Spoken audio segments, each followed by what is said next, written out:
అధ్యక్ష 0 అవర్ పెట్టింది. 0 అవర్ పెట్టింది. వారి నియోజకవర్గంలో కానీ ఇంకేదైనా సమస్య ఉంటే ఆ ఒక్క సమస్యను చెప్తే ప్రభుత్వం నోట్ చేసుకొని దాన్ని పరిష్కారం చేయడం కోసం ప్రయత్నం చేస్తుంది. ఒక్క నిమిషం. 0 అవర్లో సమస్యను పక్కకు పెట్టి రాజకీయాల్లో ఆవశ్యంగా మాట్లాడుకొని లేకపోతే ఇంకో రకంగా ఏదో చేయాలనుకుంటే 0 అవర్ ఉద్దేశమే పక్కకు పోతుంది.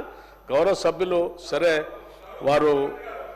వారికి నేను విజ్ఞప్తి చేసేది ఏంటంటే మీరు చెప్పాలనుకునే సమస్య గట్టిగా ఆవేశపడి అరిస్తే సమస్య పరిష్కారం కావు అధ్యక్ష. సభలో మీరు చెప్పాలనుకునేదైనా సమస్య ఉంటే సభ దృష్టి వినండి కనీసం కొద్దిగా చెప్పాలనుకునేది ఉంటే చెప్పాలని సార్.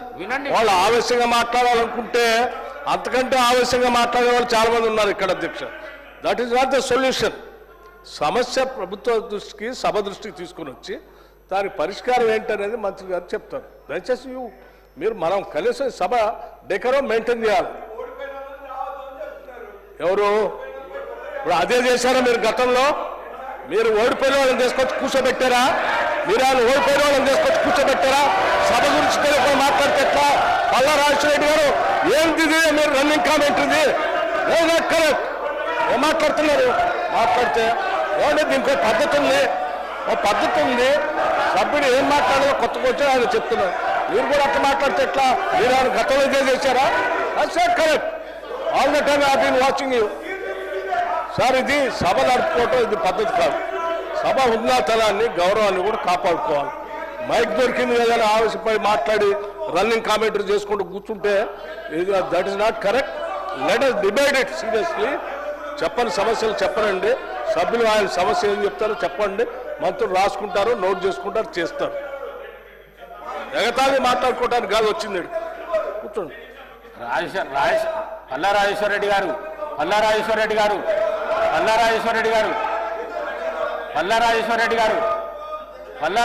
గారు ఎందుకు ప్రతి విషయంలో ఇన్వాల్వ్ అవుడు, రన్నింగ్ కామెంటరీ చేసుడు? సభ మర్యాదను కాపాడండి దయచేసి. ప్లీజ్ ప్లీజ్ ప్లీజ్ ప్లీజ్ కూర్చోండి. మీకు అవకాశం వచ్చినప్పుడు మాట్లాడండి. Please please. రాకేష్ రెడ్డి గారు అధ్యక్ష రాకేష్ రెడ్డి గారు మీ నియోజకవర్గంలో ఉన్న సమస్య మాత్రం చెప్పండి దయచేసి. నేను ఒకటే అధ్యక్ష, నేను ఇప్పుడు ఎక్కడ ఏమనలేదు.